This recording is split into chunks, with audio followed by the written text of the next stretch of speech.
All right, welcome everybody to another edition of Talkin Ball Postgame Live with Pat Leonard, the New York Daily News NFL columnist and Giants beat writer, here on the Believe Network and the PL on NFL YouTube channel, live from MetLife Stadium after a disappointing Giants defeat. Frankly, the players as frustrated as I've seen them in a while, in particular Daniel Jones, and he didn't say anything earth-shattering at the podium after the game, but his demeanor, the fact that we know he took a beating in the game, we know they only scored 7 points.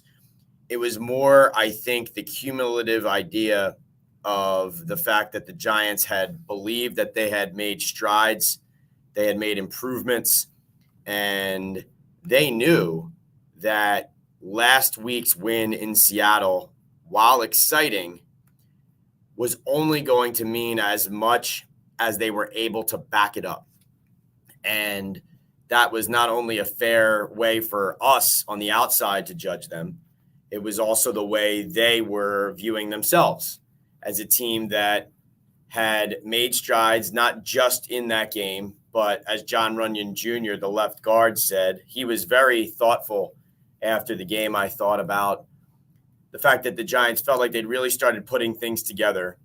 And he, frankly, can't put a finger on or an answer on why they hit this speed bump again, why at home they're averaging fewer than 10 points per game as a team, while they're averaging 22 points a game, I think it is, on the road through 3 weeks.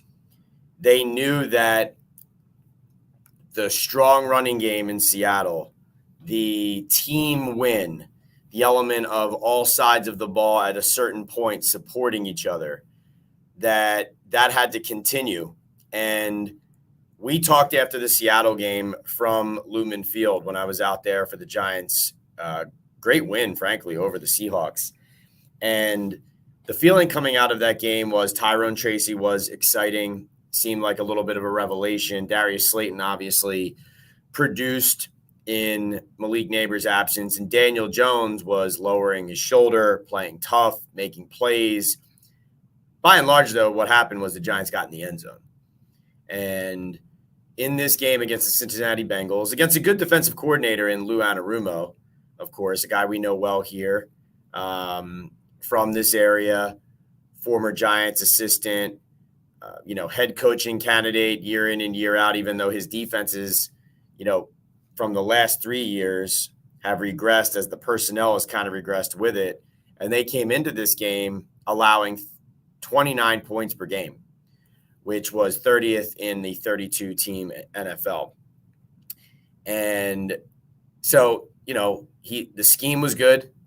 They, I thought, did not pressure as much, I think, as the Giants expected to. Daniel Jones alluded to the fact that defensively they were playing to take the big play away. Frankly, I thought both teams were doing that.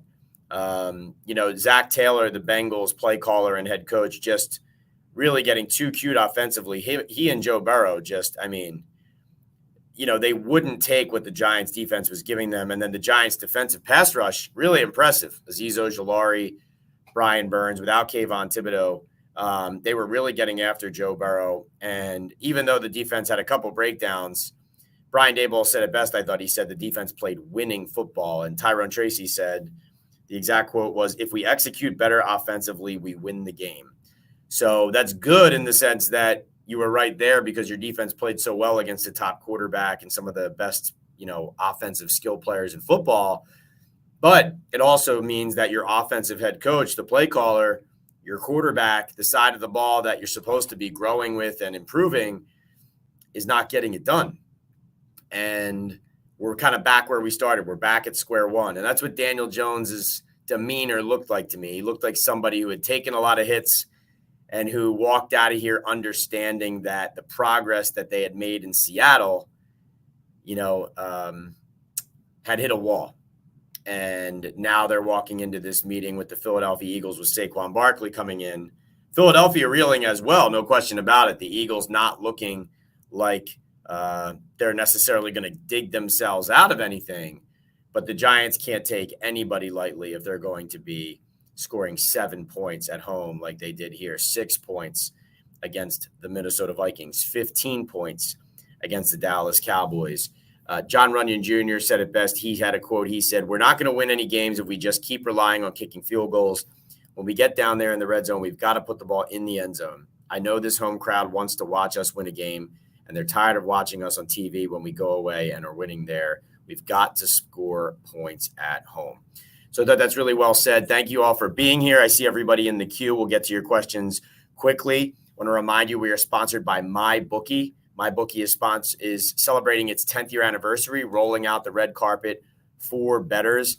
I don't want to pat myself on the back too much, but I gave away the Tyrone Tracy receiving yards ladder. If you played the receiving yards ladder on Tyrone Tracy, all 3 of those legs hit. You would have made some money. I also played the Bengals -2 second half. That hit as well. Of course, you got lucky if you bet that because Greg Joseph missed a couple field goals, but that still hit. And also, I believe I went 10-3 against the spread overall in my picks, 2-1 in my Pats picks with Monday night Jets-Bills to come. So make sure you use the Pats Picks promo code on the link in all of my social medias. So YouTube page, X, Instagram, Threads, TikTok, wherever you follow me, go click on the link to MyBookie, use the Pats Picks promo code, and you will get a 100% match on your first deposit up to $1,000, minimum $50 deposit, plus a $10 casino chip. So mybookie.ag, go there now, bet anything, anytime, anywhere. Also brought to you by Boom Chaga Mushroom Super Drink, a natural extract loaded with anti-inflammatory, immune-boosting antioxidants and heart-healthy compounds. You can easily pour this natural liquid supplement into any of your favorite drinks. I pour mine in my coffee every morning and immediately feel the difference. I personally have felt a post-workout-like energy boost with Boom. Chaga also has the ability to lower cholesterol, reduce inflammation, and improve immune and heart health with its beta-glucans and antioxidants. Go to boomchaga.com today to place your first order. And if you use the discount code TalkinBall25 or click through the QR code on your screen, you will get a 25% off your first subscribe and save order. So go to subscribe and save, add 1 bag, use the TalkinBall25 code, buy it, and then if you want, you can cancel the subscription.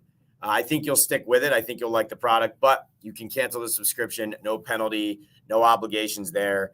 But if you want to support the channel, please try out MyBookie, try out Boom Chaga, and try out Estate 98 Coffee and Essencia Day Cafe from El Salvador, and an all-natural specialty coffee with no sugar that is convenient for on-the-go coffee drinkers. It takes me less than 10 seconds to make a delicious Estate 98 iced coffee, only a minute more to make a hot coffee or latte from this all-natural concentrate. Again, no sugar, all natural. Go to estate98.com/talkingball to get a special buy one, get one free deal. And we will start with the questions in the queue. Remember, if you purchase a super chat or super sticker, I will address your comment or question first right at the top of the queue. Otherwise, I will go in order. We start with Brett M., who says 2nd and inches twice, quarterback sneak, kick the field goal, penalties, beat ourselves again. Yeah, those penalties especially.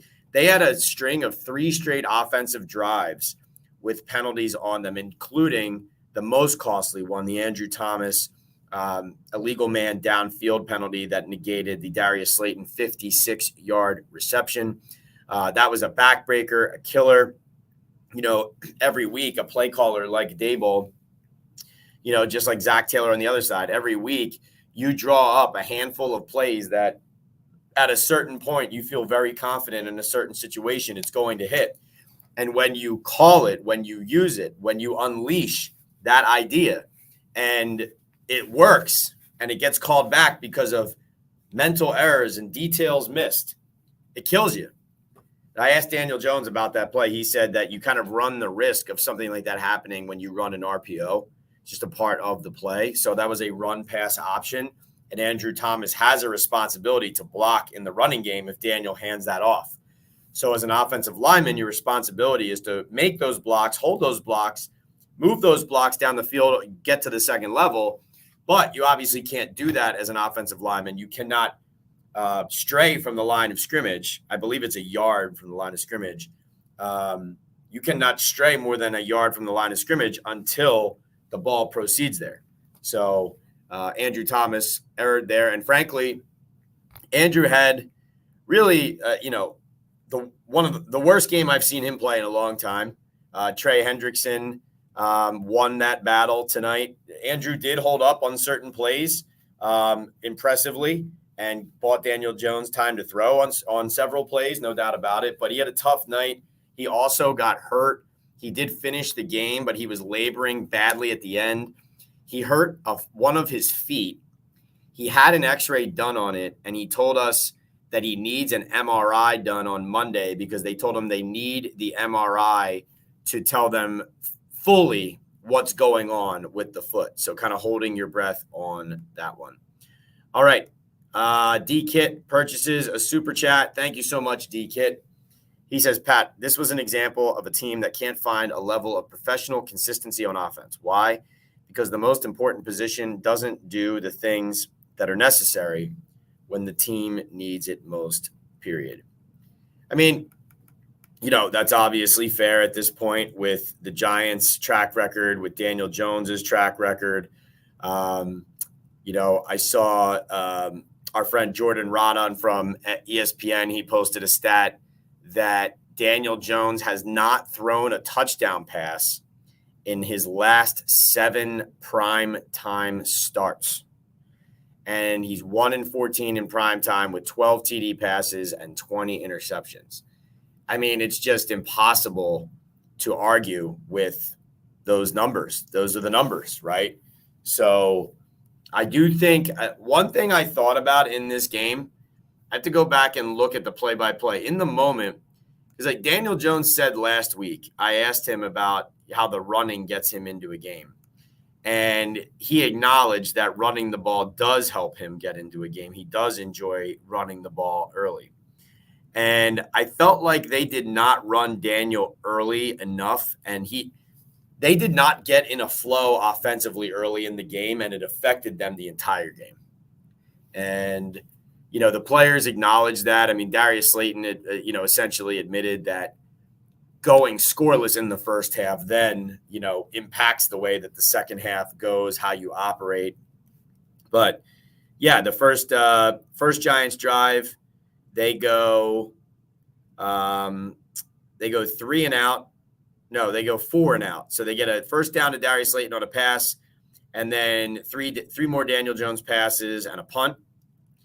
And then the next drive, they go Tracy run, Jones pass, Jones sacked, Bengals penalty, Jones pass, Tracy run, Jones pass, Jones pass, Jones pass, Jones interception. So he didn't run the ball at all in the first quarter. And then they come out at the second quarter at the start of their third drive, and Daniel Jones runs for 13 yards. And that's the first time he gets his legs moving on the ground and gets running. I thought that was a mistake. I think you need to get him running earlier. I think that's a key part of his game. But, D-Kit, we just went over those stats that from ESPN. 1 touchdown pass from Daniel Jones. Sorry, no touchdown passes from Daniel Jones in his last 7 primetime starts. Hard to believe. D-Kit, thank you so much for that support. Really appreciate you. All right, let's see who is next up in the queue here. Jim says, hey, Pat, what are your thoughts on benching Daniel Jones and on the offensive line? So, Jim, I think on benching Jones, so, you don't want to react to – so, okay, last week in Seattle, Daniel Jones has the kind of game that makes you say, this guy's going to be their quarterback next year again too, right? Right? I mean, that was part of the conversation. That was at least some of people's takeaways from that game. And frankly, that's the only fair way to act when Daniel plays the way he did in Seattle. And when they do get in the end zone and when they score a big win on the road and when he's using both his arm and his legs, protecting the football, mostly other than the first play where he fumbled and Andrew fell on it, right? And so, I think, you can't overreact necessarily to just one game coming off of that, okay, I had supreme confidence in him in week 5. Now we have a dud here, and it's week 6, and now it's time to turn to Drew Lock. Because if you saw the Giants functioning at a high level in Seattle, you know that Daniel Jones was a major part of it. It's not like he was along for the ride. In fact, I wrote a story last week for the New York Daily News. I think you guys, if you didn't read it already, you should check it out. But a huge part of their game plan in Seattle involved Daniel Jones checking and alerting often at the line when he was reading the Seattle coverages and adjusting to run calls to Tyrone Tracy Jr. or other things that they had in their game plan that they knew they wanted to take advantage of. But it wasn't just his running and his throwing. It was also his recognition of what he was seeing from Seattle's defense based on his game plan with Daboll. He was a very good operation in a lot of ways. Now, obviously, at the end, they still end up giving the ball back to the Seahawks and giving the Seahawks a chance to drive down and score. So it wasn't perfect. But there were just a lot of elements of that where to say all of a sudden, you got to bench this guy now, I think that's tough. I mean, when Malik Neighbors out this game, I'm not making excuses for the guy. I mean, listen, you gotta win these games, right? You gotta score more points than you did at least. I mean, for them to hold Cincinnati to 17 points, and that 17 included a touchdown run at the very end of the game, right? When Cincinnati's essentially icing it. For them to do that, for it to be 7-0 as long as it was, then tied 7-7, then Cincinnati up 3, and the Giants only down because they miss a field goal. For them to not win that game and not generate enough offense to win a game like that where you're playing well defensively at home and the crowd is into it, right? The crowd was booing a little bit going into halftime because the Giants were shut out 7-0 going into half. But the crowd was ready tonight, and the defense was keeping them ready, and the offense still couldn't do it. Like, it was kind of like keeping the crowd off of the offense, and they still couldn't do it. Benching Daniel, though, I mean, I saw enough football in the preseason from Daniel Jones and Drew Lock to be able to tell you, I think this is what I believe.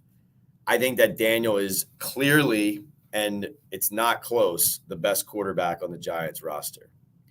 Drew Lock does throw a pretty deep ball, but I think Daniel overall, his skill set, his ability to run, his strength, his ability to take a beating and stay in there, there's a lot of reasons why I think he gives the Giants the best chance. Offensive line, I was talking about Andrew Thomas earlier.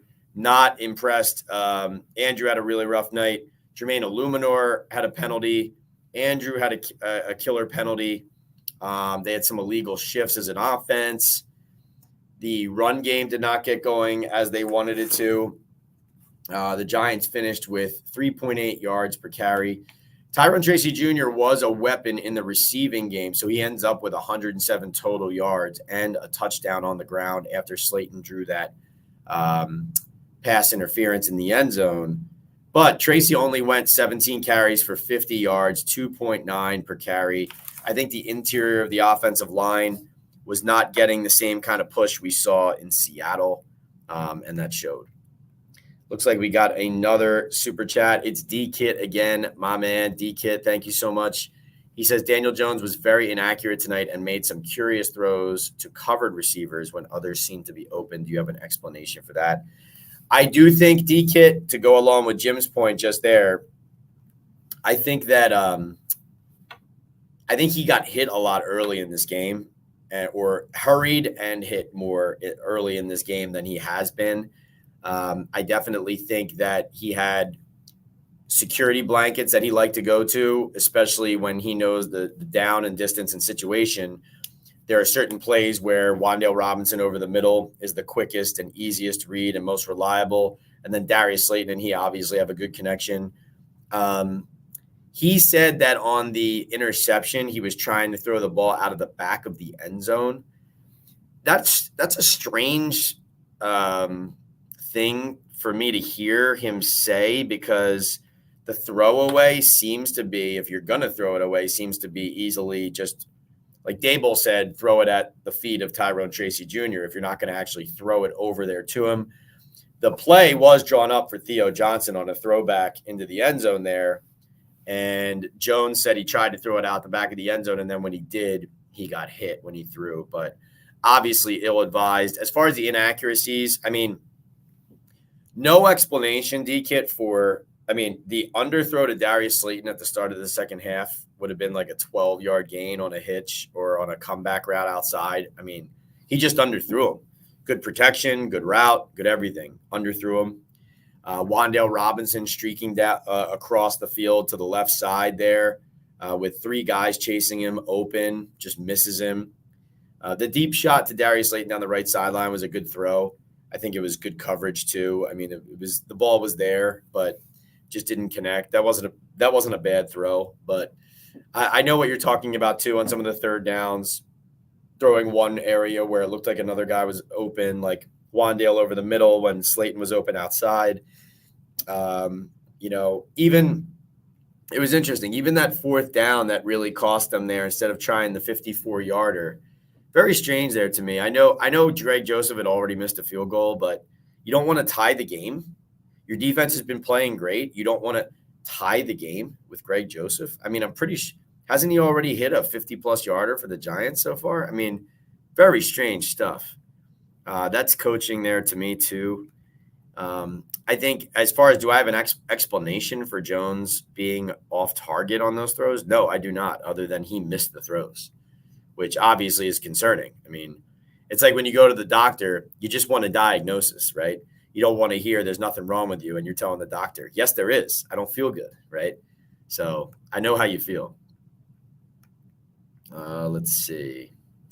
Tommy says Daboll needs to be the offensive coordinator, not the head coach. Tommy is on something here. It's sad to see the defensive unit have to watch the offense continue squandering great opportunities. Daboll needs to get demoted and bring Bill in, anyone. Tommy, that's a very interesting point. I personally think there are a lot of head coaches who are better suited as coordinators. In fact, the Giants have ended up with a lot of them as their head coaches. Ben McAdoo, Pat Shurmur, two really good examples of guys who good offensive coordinators or offensive minds, not head coaches, right? I don't disagree with you on Daboll. I think with a good quarterback, can Daboll run a good offense, that kind of thing. But head coach, all that entails, right? Discipline of your team, your demeanor on the sideline, your leadership, plus the play calling, getting the offense going. But Tommy, it's interesting you say that too, because it's almost like you're saying that his offensive coordinator reputation is intact, just not the head coach. But to me, you are the offensive coordinator when you're calling the plays. And if your team scores 7 points in a primetime game against a defense averaging only 29 or allowing 29 a game, you're on the hook for that. And Daboll said that, he said, put it on me. He said that a couple times tonight. And so I don't think you can excuse that. I think saying that even that he would be a surefire great offensive coordinator is a lot right now because, listen, Josh Allen's a better quarterback than Daniel Jones. So, yes, you're going to score more points with Josh Allen than you are with Daniel Jones. Like good players make good coaches. That's kind of the saying. Great players make great coaches. Bad players make bad coaches, whatever, that really is what it is. Coaches can help. Coaches can develop. Coaches can augment. Coaches can drag things down, right? But it comes down to the quality of the player, really, ultimately. But Daboll's track record with players who are not Josh Allen leading his offense, it's not as strong as you would expect. But, again, then you look at the Seattle game. You look at the game plan. You look at how the team executed it. And you say, we've got something here, right? I mean, impossible not to say that coming out of that game. Now, positives, I would say, obviously, Azeez Ojulari, Brian Burns. really excited for Aziz, just personally for him. Let's see. He had 4 tackles, 2 sacks, 2 tackles for loss, 2 quarterback hits. Burns had his best game as a Giant. 8 tackles, a sack, 2 tackles for loss, 2 QB hurries. He obviously has made some big plays in other games too, forced turnovers, etc. But really, really impressed by him there. And let's see. I know they gave the forced fumble there to Bobby Okereke. I thought Aziz knocked that ball out. I wouldn't be surprised if they changed that as well. Micah McFadden with the recovery there on the Chase Brown fumble. And, those things were encouraging. The defense fought. The team fought. So Dexter Lawrence did not talk after the game. I was in Daniel Jones's press conference after Brian Daboll. Then I came into the Giants locker room. Dexter Lawrence was not in there, and from what I understand, he never came in to talk and did not talk. Daniel, what's up? Thank you so much for supporting the Talkin' Ball post-game live with Pat Leonard here on the Believe Network and on YouTube. And by the way, if you're listening to this on the playback on Apple Podcasts, on Spotify, wherever you get your pods, first of all, please subscribe, rate, and review to the Talkin' Ball with Pat Leonard podcast on these audio pods, wherever you want to listen. But also, if you're listening, come watch us on the YouTube channel sometime. PL on NFL. Subscribe to the channel. You get notifications. You can participate in these during the week after the Giants games when I come out of the locker room. I've been covering the Giants and the NFL since 2016. Daboll should have kicked the field goal at the end instead of going for it on 4th down. Don't care. They missed the last one. Daniel, I agree. I mean, I don't, I thought, it's interesting. I thought that Daboll got bailed out by his defense. And thank you so much for the super chat, Daniel. I thought Daboll got bailed out by his defense on the forced fumble after he went for that 4th down and the Bengals stopped them.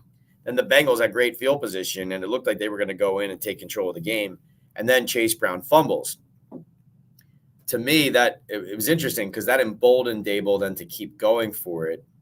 And he did keep going for it. And it actually results in a touchdown drive where they get 2 4th downs and Tracy scores. But ultimately, at the end, it becomes the wrong move to just keep his foot on the gas right like that, So they kind of lived and died by Daboll's aggressiveness and desperation in that respect. And, I thought he overthought that. I mean, I don't understand why you wouldn't try to tie the game. I mean, when they signed Greg Joseph after the Graham Gano injury, when they signed him, they said that, they reminded us that Greg Joseph had hit a 61-yarder to beat them in Minnesota. Now, I know Minnesota's inside, all that, but Greg Joseph has hit a ton of field goals for the Giants over the last several weeks. And I know he had missed one already, but you don't want to tie the game? Like, let's see. How far was his 50-yarder against the Cowboys?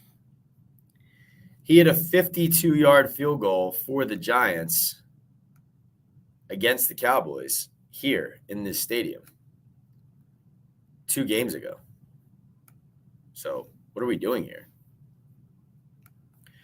Joey B says our offense continues to struggle. That damn kicker needs to be cut ASAP. Defense played well, but not enough. So frustrating. Very frustrating. Jay says another game the Giants should have won. Very frustrating. Barbara says hope Neighbors had fun at that concert. Yeah, Malik Neighbors goes to a Travis Scott concert while in the concussion protocol with blasting music and strobe lights all over the place. Daboll said he didn't violate any protocol, but obviously it does not seem like the thing that you would advise a patient recovering from a concussion to do. Brett says we got beat 1 game, lost 4. Let's see. They are 2-4. So Oh, I think what you mean is they got beat by the Vikings in week 1, but they lost the other 3, the Washington game, the Dallas game, and the Bengals game. Yep, I think that's a fair way of putting it. Aziki says, pretty sure we win that game with Malik Neighbors healthy. You have to hope so. You also have to hope now at this point. Now, again, back to the positives here on offense. Long term, it has to be encouraging that you have Malik Neighbors and Tyrone Tracy Jr. here. Because Tyrone Tracy Jr. looks like a real NFL player, right? Like, this is a 5th-round pick. Now, obviously, you didn't get as much out of him in the run game in this game as you'd hope and as you got in the Seattle game, but you still get production from him, including his receiving yards, 6 catches on 6 targets, 57 yards receiving. Tied for the team lead in receiving with Darius Slayton, who had 6 for 57 as well. So with him and Neighbors in the fold, those are some building blocks, right? So that's encouraging. On the other hand, it still only results today in 7 points. Neighbors out. So I think what you're hoping for, Aziki, and what you're alluding to is get Neighbors back in the lineup. Now you got Tracy rolling. Then Singletary eventually gets healthy as a complement to Tracy, and maybe you start kind of putting the pieces together. Ken says the only hope we have is the NFC East stinks. All wild cards will come from the NFC North. Yes, true. That's true. This division is extremely disappointing all the way around. It's almost like 3 of the teams, the Eagles, Cowboys, and Giants, they're all teams that could have made changes, wholesale changes after the season and decided not to or didn't and are running it back. And you're now seeing the result of that kind of, Philadelphia, very flawed team, some talent, very flawed. Dallas, total frauds coming off of a game in Pittsburgh where I really felt like that was an impressive win. And they just, what the heck was that today, right? So you're right. That opens up an opportunity. But again, the Giants just unable to capitalize on their opportunity on a day where the Eagles looked bad. They beat the Browns, but did not look good. And then the Cowboys get whitewashed 47-9 to the Detroit Lions. And the Commanders, despite being impressive early in this season, meet their match in the Baltimore Ravens and lose 30-23 and fall to 4-2. So you look at the division right now, you have the Commanders at 4-2. You have the Philadelphia Eagles at 3-2, the Cowboys at 3-3, and then the Giants at 2-4 in last place. Obviously, this game is huge coming up against the Eagles.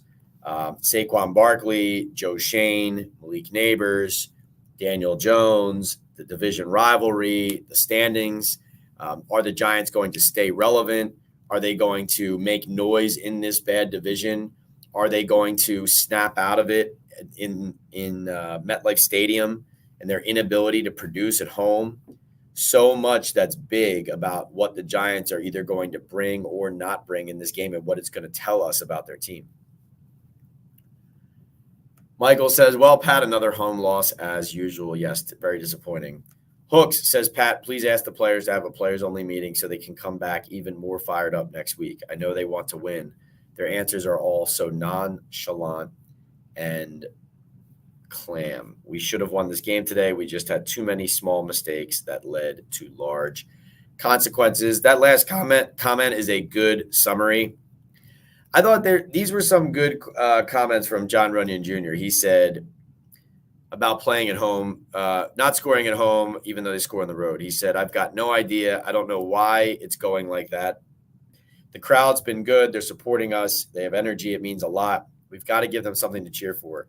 It's tough. When you score pretty much 7 points in an NFL game, you're not going to do anything all season like that. He also said, it sucks. I felt like we've been building something over these last couple of weeks, regardless of the result, especially last week. We thought we played really well last week, offense and defense, to come here and not play up to the standard that we want, and we're home on Sunday Night Football. It's really disappointing. So I thought that was, a leader of the team, a veteran, kind of stepping up and saying something meaningful and insightful there. I mean, Daniel Jones, too, he said it was very disappointing. He said we couldn't sustain drives, couldn't execute, couldn't get into a rhythm. It's frustrating. He said that credit their defense, their plan and scheme was to take away the some of those explosive plays. He likes that Dable went for that fourth down. He thinks that the offense needs to get it. Dable, interestingly, I thought this was kind of interesting. I put this in my story in the Daily News. That incompletion to Slayton on fourth down. Dable said that he would have done that. He would do that again. When I asked him about not kicking that field goal, he said, felt good about the call, still feel good about the call. So I doubled back and I said, what do you mean by that? And he said, I would do it again. I mean, I don't know what to say to that. Barbara says, Pat, the Giants fans need a star quarterback, not a diva receiver attending concerts while in concussion protocol. Understand that you are frustrated, and I understand why. D-Kid at a loss for words says, how does Jones play like that? How could the offense look so inept? Please explain to me how something like this happens. Well, I think there are some games where Brian Daboll has shown a game plan that keeps the opposing coach and defense on their heels, like the Seattle game we just witnessed last week. And then there's a game like this where I thought he met his coaching match. I thought Lou Anarumo, with Cincinnati's players, but also scheme, I think very much won the day. And they flustered Daniel Jones, they flustered Brian Daboll, and they impacted the Giants' ability to move the ball the way they wanted to move the ball that to execute the game plan they felt could effectively beat the Bengals. So I thought this was a coaching and a players victory for the Bengals over the Giants there. That's part of my explanation there. A2 has a rant coming. He says, can't keep having the same conversation over and over. The Giants need to move on from Daniel Jones ASAP. He's literally wasting good years from other players. The team will never advance with him there. I'm going to let that rant stand, A2Z me, because, I understand that frustration right now.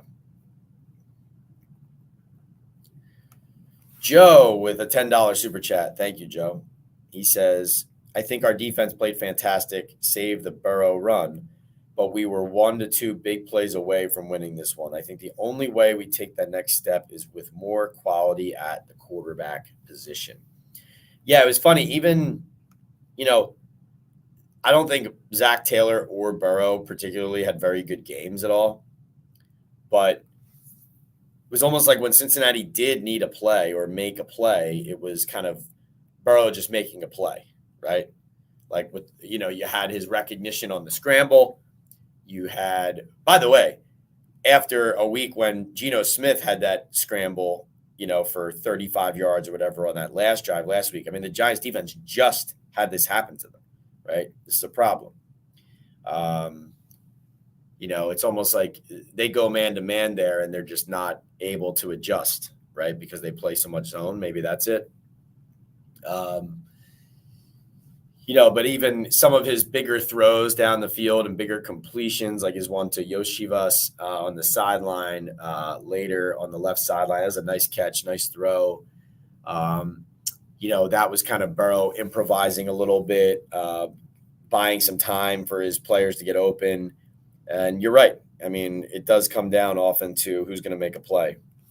Joey B says, is there a quarterback out there we can trade for who helps us compete and puts points on the board? Jameis, Tannehill is on the couch too. I don't think so, Joe. I mean, they obviously showed that interest in Russell Wilson before. You could always say, hey, try and go there. But, they got Drew Lock. I mean, if they gave anybody a chance, you'd have to think it would be Drew because they're paying him. And they brought him in, but that's not the kind of quarterback I think that you're asking for or looking for. But no, around the league, there are not any game changers who are just up for grabs right now. If you look around the league, in fact, I mean, you see the Colts are starting Joe Flacco. Tennessee's got Will Levis in there, Deshaun Watson in Cleveland. Miami, struggling desperately without Tua. Even the Jets thought they had a quarterback with Aaron Rodgers. He's not playing well. New England ended up benching Brissett, starting Drake May. They got smoked today, even though May did throw 3 touchdowns, but I think had 3 picks as well. A lot of people at the quarterback position are struggling. New Orleans scored some points today, but ended up with Derek Carr out. They had to start a rookie, Spencer Rattler. So, it's not like there's a bunch of rich teams out there at QB, and the teams who are rich at QB are certainly not looking to get rid of those guys. The one guy that crosses my mind on a bad team, who, man, you'd love to, end up with is Matt Stafford. But Stafford is he's under contract for a couple more years, $22.5 million dead cap hit for the next couple seasons if he were to be traded. Do not think that he wants to leave Los Angeles and come to this team at this juncture after, what he's been able to do in LA. He's got his family out there. I know the Rams are struggling. But that would be the player I guess I would call about, I guess. But financially doesn't make sense, and situation wise doesn't make sense for Stafford to want to leave, because he would want to leave to go win a Super Bowl somewhere else if it was gonna like if it was it's my last season and I'm gonna leave LA, you'd be leaving to go win a Super Bowl, not to compete to win a bad NFC East and then hang them up. You know what I mean? Let's see. Thank you for the support, Joe, as always. Hope you guys make sure you check out Joe whenever he's go follow him on Instagram. But whenever he does his stand-up comedy at Reds, those comedy nights, go check him out there at Reds down here in Carlstadt, right near the stadium near East Rutherford here. Barbara says, I'm petitioning the NFL to have all Giants games start at 1 p.m. Agree, Barbara, agree. Man, some of these games, like the Seattle game was pretty fun to watch. The Cowboys Thursday night game and this game against the Bengals, oof. Not easy watches. RJ says, this team with the level of play Tyrod gave us last year would be a playoff team, and with the top 5 quarterback in the league would be a deep playoff team, Super Bowl contender that would be looking to add like 3 players.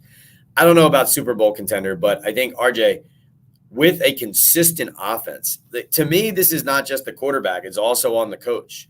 It's also on the play caller. It's not just the quarterback to me. It's on the whole offensive operation, and the quarterback is a part of that for sure.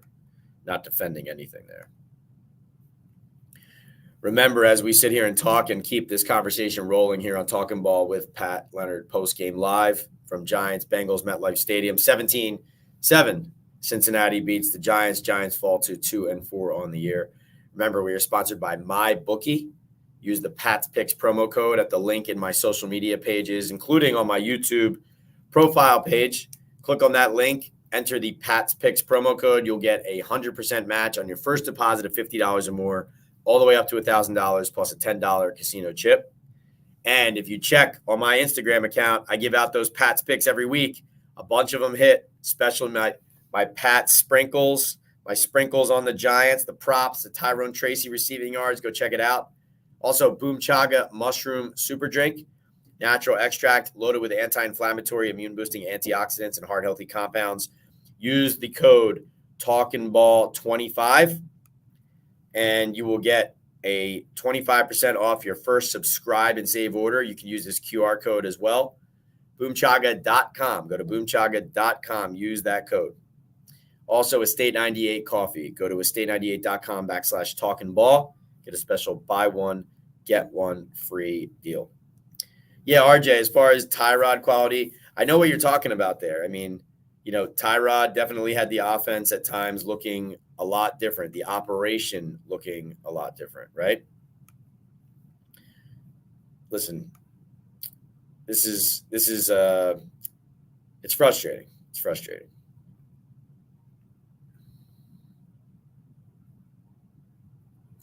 TJ Philosophy says it's the quarterback. A2 says, thanks for finding the time and the spot to have these midnight post-game live streams, Pat. You got it, A2. I'm running on fumes, man. Coach youth soccer, and we had a 7:45 a.m. game on Sunday morning. And now I'm here. It is 1:25 a.m. Monday morning, still rolling here on Talkin' Ball. Post-game live. I know we didn't have the midweek lives from week 5 to week 6 coming off the Seattle trip. Just a lot going on, a lot of work for the Daily News, covering the Giants, stories I'm writing, things I'm juggling. And then we had, we got the playoff baseball. So we have different nights and the schedule shifting a little bit, but we're going to make sure we keep getting these in. First Down with Benny Fowler is coming on Monday into Tuesday with me and the Super Bowl champion, former NFL wide receiver, breaking down all the action. Mike C says Darius Slayton deserves way more love and appreciation. I agree, Mike C. Let's take time out to appreciate Darius. Again, listen, would you be surprised if by the end of this year, Slayton didn't end up with that same, nearly team leading, that 700, 800, 850, 900 receiving yards, whatever it is, the 61, 75 catches, whatever he does every year. He's Mr. Consistent. Also in this game, got twisted up, tough on one catch, goes off, gets checked out, comes back into the game, runs one route, defensive pass interference, he draws in the end zone, hits his head, goes in, gets evaluated for a concussion, gets cleared. I asked him how he was doing coming out of those things, and he basically said, which one? I had a bunch of stuff happen to me tonight. He said there was a lot of turmoil, is how he described it. That was a good word for it. But yes, Slayton deserves, he's tough, made some tough catches tonight, including right at the start of the game on that first down. Some good coverage there, made a nice catch. And overall, yes, reliable and impressive player.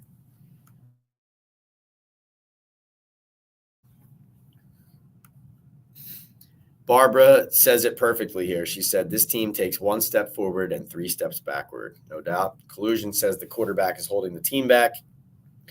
Solving says, who gets the biggest slice of blame pie? The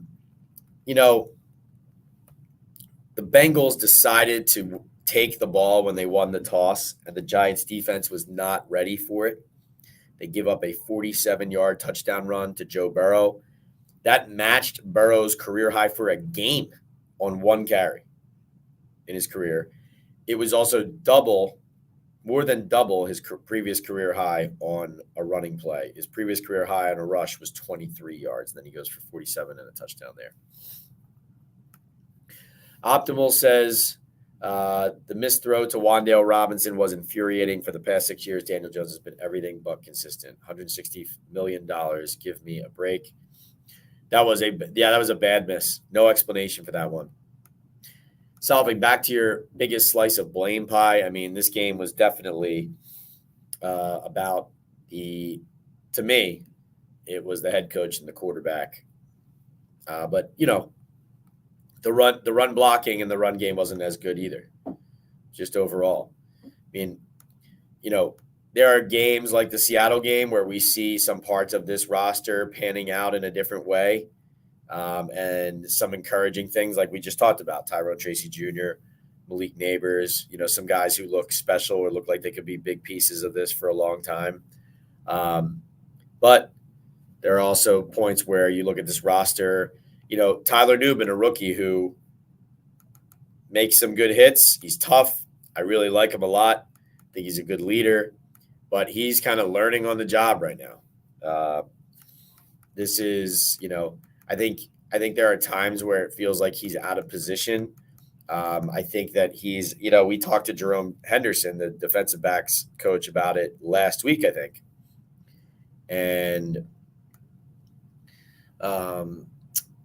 he said that Nubin basically is almost too eager on certain plays to make a beeline, whether it's to the ball or to a spot.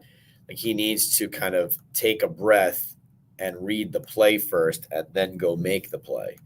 And I think you see some of that even on the Brown touchdown run at the end.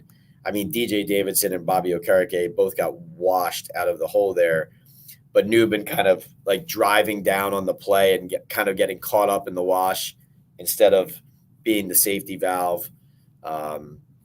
Seemed like a lot of guys were not ready for that Joe Burrow run, but he has a lot to work on there. But the biggest slice of blame pie to me, coach and quarterback tonight, and offense as a whole. Play calling stunk, says Jim, and Daniel Jones can't move off his first read. Farris says, can't pass against one of the worst back ends in the NFL. Couldn't run on Dallas a couple of weeks ago. It hurt so bad, I have to laugh. Yeah, no, very disappointing. Those are things you think you should be able to take advantage of. That's why it's on the coach and scheme as well as the quarterback, because that's on the coach.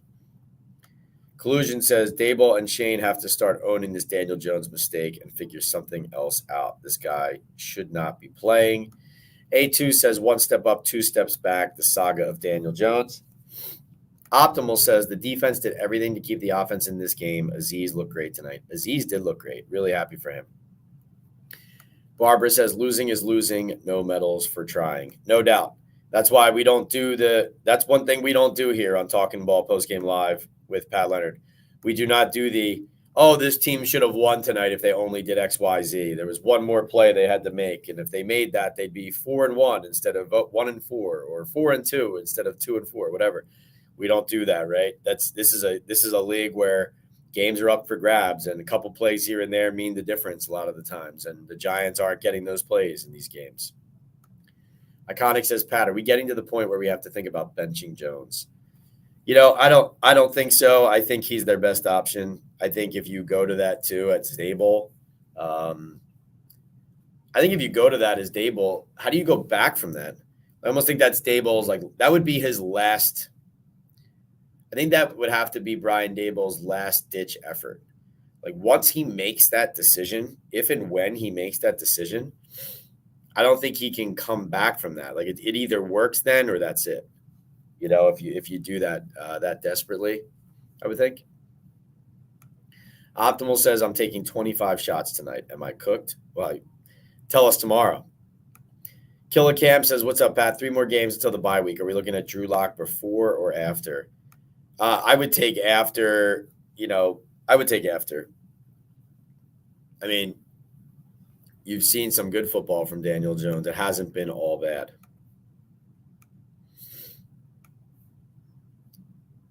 Let's see. Hooks says that Andrew Thomas penalty was bad and untimely. No doubt. And it was a legit penalty, but the whole O-line wasn't good tonight, right? D. Grant says the Giants just don't have enough talent on the offensive end. Daniel Jones is not a starter.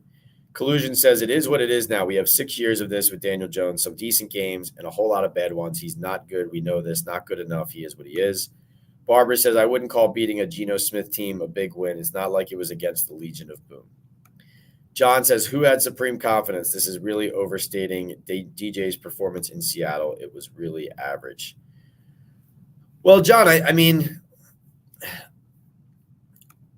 so as somebody who is always trying to present, this in a fair and objective way as much as I can as a professional, I mean, you guys know that I'm more than ready and prepared and willing to criticize and be critical when it's time to. But I also think people deserve praise and credit when they earn it. And I'm not saying Daniel Jones had an MVP level performance against Seattle last week. That's not what I'm saying.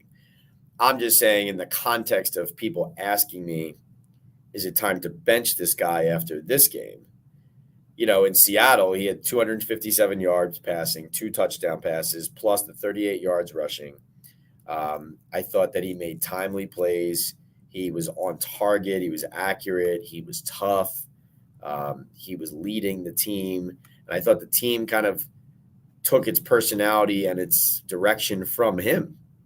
And I thought he deserved credit for that. I know that he didn't play perfect. I know they still almost lost the game. I know that the offense at the end gave the ball back to the defense. So I didn't mean to say that he was perfect or anything, but I'm just saying when you go on the road and get that win and he plays that way, that was some of the takeaways of fans talking about, like, wait, I see this from Daniel Jones. Now, what does this mean? Is this guy going to be our quarterback next year too?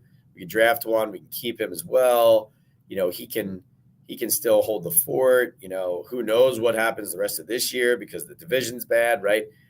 Very different tone than after this game, kind of flipping to it and saying, you know what? Well, I'm done with this guy. Now, in fairness to you, John, and to others, there are fans who, even after the Seahawks game, said, "Hey, I'm encouraged by this, but I'm not, I'm not changing my mind. I still feel like we need to get better here." And you might be, and you're probably one of them if that's what you're saying here, and that's totally fine, obviously. And I agree with you that, like, let's not overreact week to week, right? But that's kind of what I was saying there. It was like, the determination coming into the season was that he was still their guy. So after one good week, one bad week, these last couple, like, are you throwing in the towel yet? The division is still within reach. I think you have, when you talk about Drew Lock and Daniel Jones and the quarterback position, and when are you going to bench him because of the struggles, especially at home? To me, like, you have 2 division games coming up in the next 4 weeks, I think, right? You have the Eagles and you have the Commanders again coming up soon. So I think, if you lose those games, right? If you lose both of those games in division and now you're falling out of it, that changes things. I think if Daniel Jones starts scoring points at home and the Giants beat the Philadelphia Eagles next week, for example, and I know the Eagles don't look like a very good team, but I'm saying you beat an Eagles team like that at home, and now we're having probably a different conversation, right? Even though it might not look great, but a win is a win, So I think that our overriding point in this conversation is one that I don't disagree with, which is that, the product that you see with Daniel Jones at the helm and Brian Daboll calling the plays out there on the field in these games like this, it's not good enough. It's not good enough. And you guys pay a lot of money and spend a lot of time supporting and cheering for and watching this team. So I totally understand it. And I opened this podcast by saying Daniel Jones came across to me post-game very frustrated, and he didn't explode. He didn't snap or anything. He's been feistier in press conferences before, but and edgier like he was after the Seattle win. But to me, he came across after this game like somebody, and I thought a lot of the players and Daboll too, they sounded like people who were searching for answers they did not have. And I thought Daniel Jones sounded, this is based on all these years of covering him and knowing him, he sounded to me like he was extremely frustrated about their inability to get in the end zone and about understanding the stakes of the game. Yes, one regular season game against the Cincinnati Bengals, but this was a 1-4 Cincinnati Bengals team, and they were mistake prone and very beatable tonight, especially with the way the Giants defense was playing. I think Daniel recognized how big of a missed opportunity this was, both for the team. I was going to say both for the team and for him, but I think he does it for the team. He cares about the team. That's what he's in it for. But I think he recognized. I don't think this is lost even on Daniel Jones, how concerning this was. Daniel, thanks again for supporting me here with the super chat. He says, I think the defense is extra upset after tonight about the offense and Daboll. Feel like there will be tension in the locker room? Yeah, it's a good question. I mean, not seeing Dexter Lawrence in the locker room and Dexter Lawrence not doing an interview is interesting. Definitely makes you think about what's going on there, what conversations happen there. I think that's something worth pursuing and worth asking. Let's see.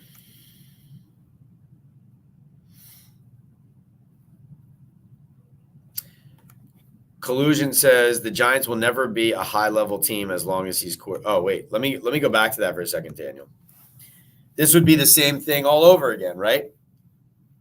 If the defense is upset with the offense, we're right back where we started with Wink Martindale's defense, right? Brian Daboll's offense. Daboll's offense can't score.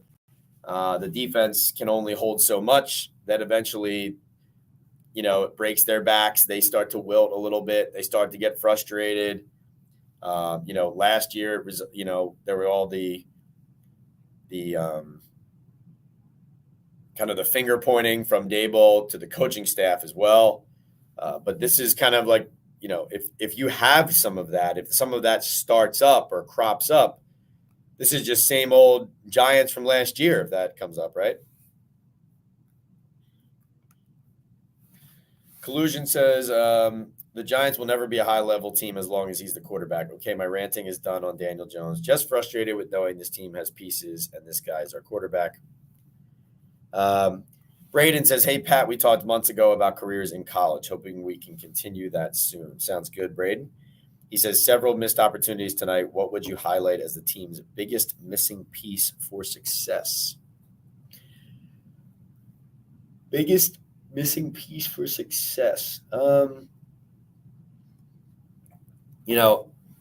do think it's hard not to look at Jaden Daniels, for example, and say, oh, man, that would be nice, right? So that young, elite, developing quarterback, I think, is something that you could pinpoint. But Braden, I think their leadership is questionable. Like, I think that there are games like the Seattle game where Daboll has a really good game plan and he's giving them an advantage. But even in Seattle, it was the frustration on the sideline. It was the end of half and end of game situations that they were just screwing up, that they weren't ready for. Tonight, it felt like some of their decisions were like fly by the seat of your pants type stuff, which is nothing different than some of the game management, situational football issues that have plagued them, especially last year. I think their direction is in question. I think that the head coach's management of the game is something that is missing. Like the overall game, start to finish, is missing, as well as the QB. But you need your high-level players to play their best, and you need strong depth as well. So there's a lot of areas they need to improve on. It's a good question, Braden. Giants management have way too much invested in Daniel Jones to turn back now. All aboard, says A2. Barbara says the Giants aren't trying to win this year. They're just trying to get through the season and make big changes, it seems to me. They are trying to win this year, Barbara, but you're right. I think if they don't win this year, there will be big changes. Iconic says, Pat, I feel just from the eye test that Jones is average at best. I think we need a functional quarterback to get through this season. Intel says we need a quarterback. Alex says, any word on benching Jones? Nothing. NYOG says, should we look at Drew Lock? The defense is more than respectable, held a very good offense in check. I would keep Daboll till the end of the year, but after that, I definitely think I've been saying this the whole time. Jobs are on the line. Resetting this whole thing is on the table. Depends on where it goes from here.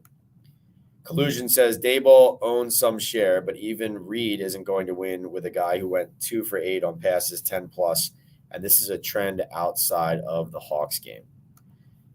Human Being says DJ seems like he is in a slightly different headspace at home.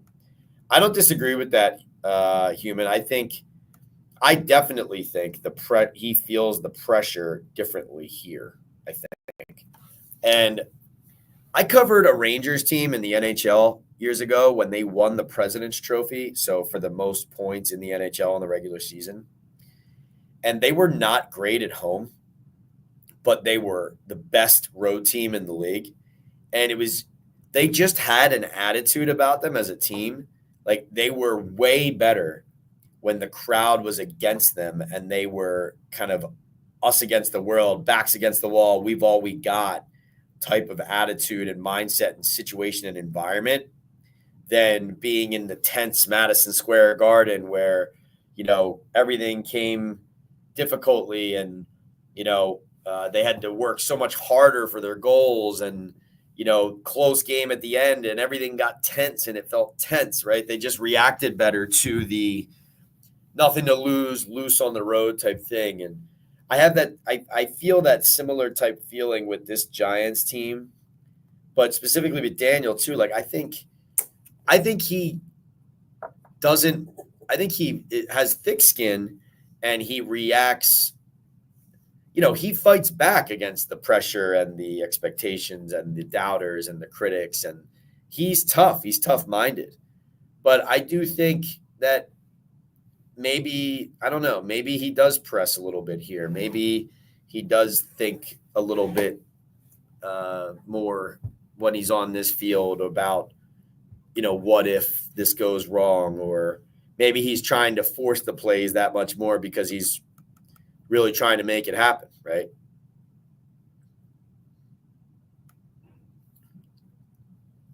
I definitely think at this point it's hard to say that Daniel and the Giants aren't pressing when they're here.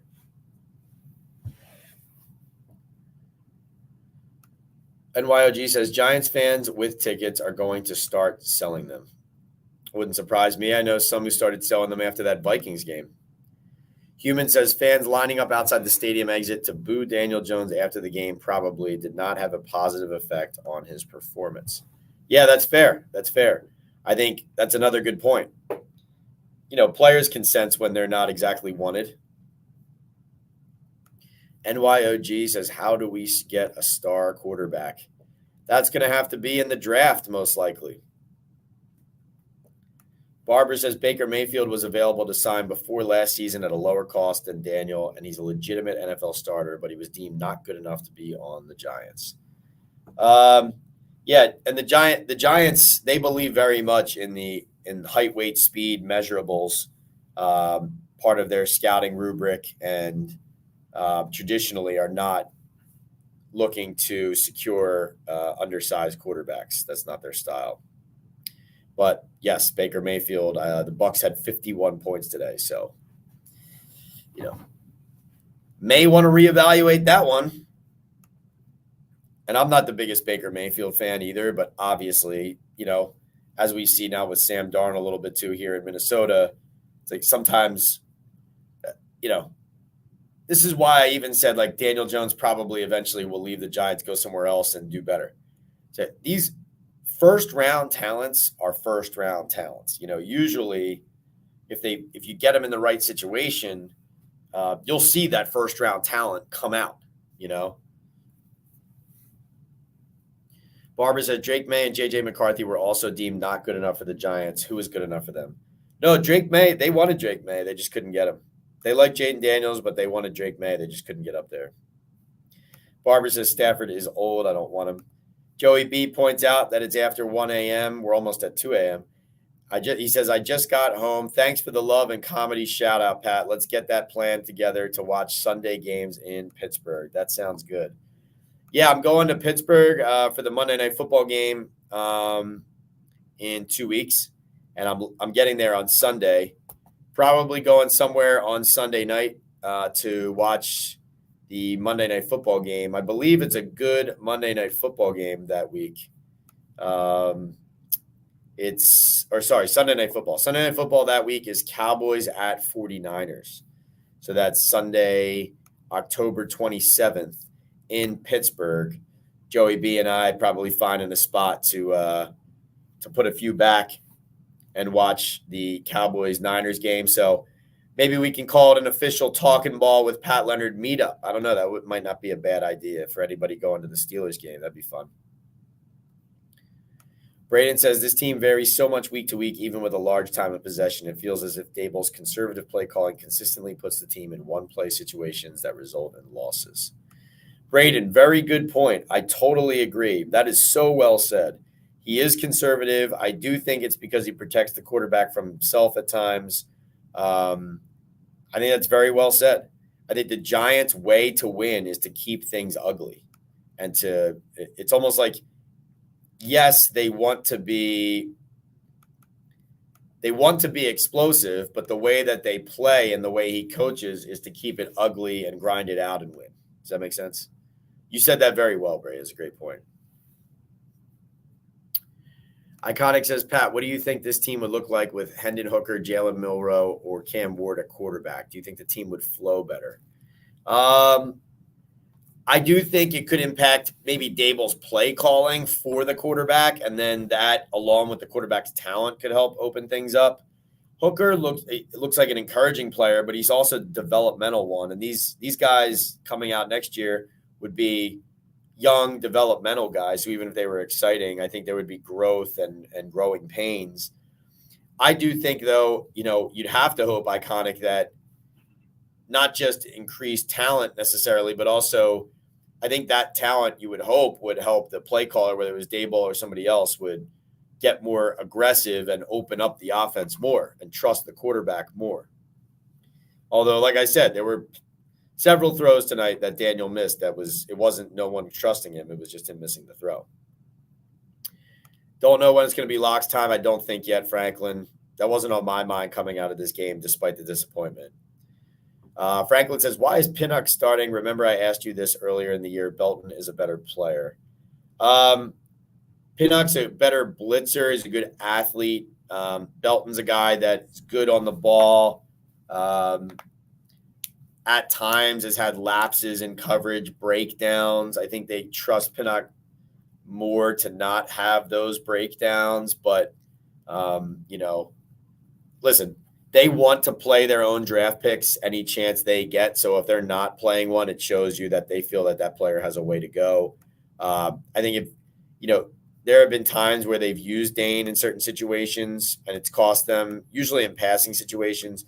He has shown an ability to turn the football over. He did that in college. He has been able to do that in the pros at times.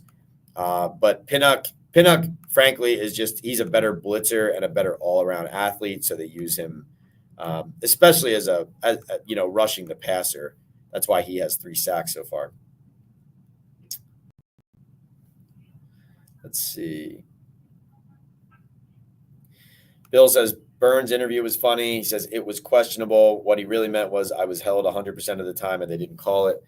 I thought it was interesting. I got to go look back at this, but it looked to me like Burns has rushed a lot on the left side, on the right tackle this season. He was often on the left tackle on the right side tonight in this game, and it paid off in several cases. Killer Cam says, I get not benching him. Big Dash, what's up? He says, awful showing on offense, no doubt. Collusion says, good point with the whole defense thing this year and last. Definitely something to that. Yep. Vasago says, there was a discussion about the Giants being a quarterback away last year and how they were not. Now I'm not so sure. I think with Josh Allen, they are 5-1. Oh, they're turning the lights off on us here. We're going to have to get going here soon. Yeah, they were never a quarterback away for this season. Vish says, hi, Pat, how are you? Oh, so Vasago, you think they're 5-1 with Josh Allen? Wow. Well, Josh Allen's also a top 3 NFL quarterback. I mean, top 2 NFL quarterback. To say you're a Josh Allen away. I mean, Vasago, you could almost argue every NFL team is Josh Allen away from being like somewhat good. You know what I mean? If not okay or good. I think the bigger question would be take CJ Stroud out, take Mahomes out, take Josh Allen out, take those guys out.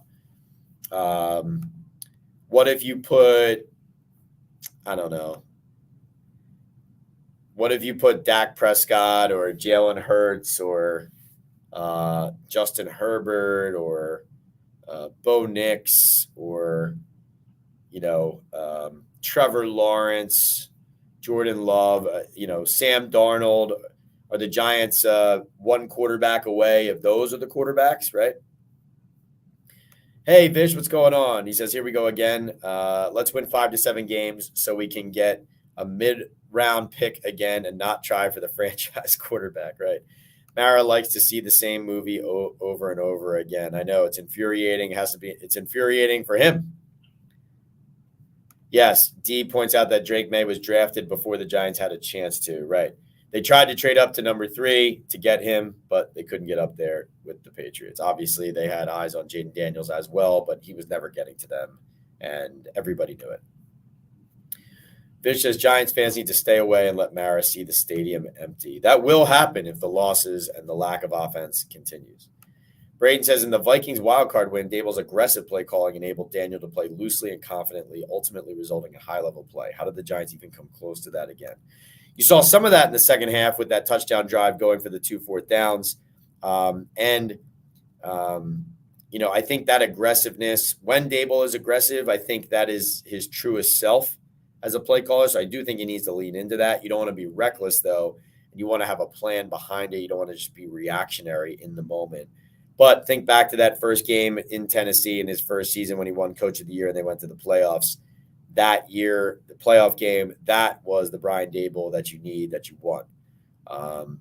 But again, that's a good example too. In that playoff game in Philadelphia, he desperately at 4th and 8 around midfield goes for a 4th down.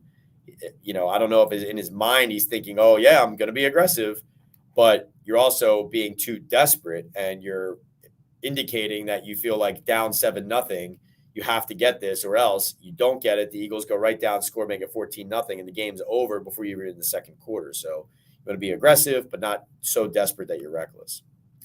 Franklin says at the end of the season, to keep his job, Dable will have to put all the blame on Daniel Jones, but I'm not sure he'll win with a rookie instantly next year either. I don't know how this works for either. I think there's still a very good chance at high rate of and significant changes with this Giants organization if this doesn't turn around, because this is not good enough. And it's hard for me to believe that you can separate this quarterback from this regime because they did re-sign him to that contract. D-Kit, Daniel, Joe, Joey B, thank you guys for your super chats during this chat. This has been Talkin' Ball Postgame Live with Pat Leonard. Remember, we are sponsored by MyBookie. Hope you guys threw in those Pat's picks, parlays, the props, my picks on the spreads, because we hit a bunch of them this weekend. We made you some money. Go to mybookie.ag. They're celebrating their 10th anniversary. If you're already there, they have MyBookie Plus. It's a rewards program. You can rack up tiers, exclusive promotions, and giveaways, cash back in your account. But most importantly, use the promo code PATSPICKS, PATSPICKS, on the link in any of my social media profiles. You get 100% match on your first deposit of $50 or more, all the way up to $1,000, plus a $10 casino chip. MyBookie.ag. Bet anytime, anywhere, anything. Let's win with MyBookie. Also brought to you by Boom Chaga Mushroom Super Drink. Natural extract loaded with anti-inflammatory, immune-boosting antioxidants and heart-healthy compounds. You can easily pour this natural liquid supplement into any of your favorite drinks. I put mine in my coffee every morning and immediately feel the difference. I personally have felt a post-workout-like energy boost with Boom. Chaga also has the ability to lower cholesterol, reduce inflammation, and improve immune and heart health with its beta-glucans and antioxidants. Go to boomchaga.com today to place your first order. And if you use the discount code TalkinBall25 or access it through the QR code on your screen, you'll get 25% off your first subscribe and save order. Right now, that means a month's supply costs you only $30. Go to boomchaga.com today and place your first order. Start feeling the difference today at boomchaga.com. And brought to you by Estate 98 Coffee, an all-natural specialty coffee with no sugar, convenient for on-the-go coffee drinkers. Takes me less than 10 seconds to make a delicious Estate 98 iced coffee and only a minute more to make a hot coffee or a latte from this all-natural concentrate. Go to estate98.com/talkingball to get a special buy one, get one free deal. Franklin says, honestly, about Daniel Jones, just feel he's not a playmaker, more so just tries to execute what's called and fails to improvise when the play breaks down, often panics and makes critical errors under pressure. Collusion reminds us to get those likes in, folks. Thank you for saying that, Collusion. Please, before you leave, hit the like button while we are live. If you hit like while we are live, That just helps generate in the algorithm. It tells all those Giants and NFL fans out there that we are live, that we are here, and it brings them here next time. Remember, we do Talkin' Ball live with Pat Leonard after every Giants game, post game from the stadium when I come out of the locker room. Also do it during the week, usually Mondays and Thursdays, but I'll keep you updated on the schedule for this week on my social media. Follow me on X at PLeonardNYDN. On Monday, I'll be recording an episode with Benny Fowler, Super Bowl champion, former NFL wide receiver. We will download First Down with Benny Fowler on all of the action across the NFL. Really tough injury there for Aiden Hutchinson with the Detroit Lions, a Super Bowl contender. Talk about that and much more, including plenty about the NFC East, Cowboys, Eagles, Giants, etc. We'll dig into all of it. And please subscribe to this page if you're listening on Apple, Spotify. If not, please subscribe and become a subscriber and follow on the podcast. You'll love what we bring on audio. You'll love what we bring on video on the YouTube channel, PL on NFL. Bill says, go home, Pat. It's late. Vish says, great work as always. Thanks, Pat. Braden says, appreciate you, Pat. Look forward to more of these. I'll make sure to send you a follow-up email. What a night to be a Giants fan. Thank you, Braden. Yes, send me an email. We'll keep that conversation going. Thank you to everybody. If you're just joining, we are done here on Talkin' Ball with Postgame Live with Pat Leonard, but I will have the rewind posted on the YouTube page immediately. You can watch that and find out my takeaways from the postgame locker room in the Giants locker room at Life Stadium and here watching this Sunday Night Football game live, as well as interviews with Brian Dable, Daniel Jones, Brian Burns, Andrew Thomas, Darius Slayton, Tyrone Tracy, all catch up there. We'll see you next time on Talkin' Ball Live with Pat Leonard. Thank you, everybody. See you next time.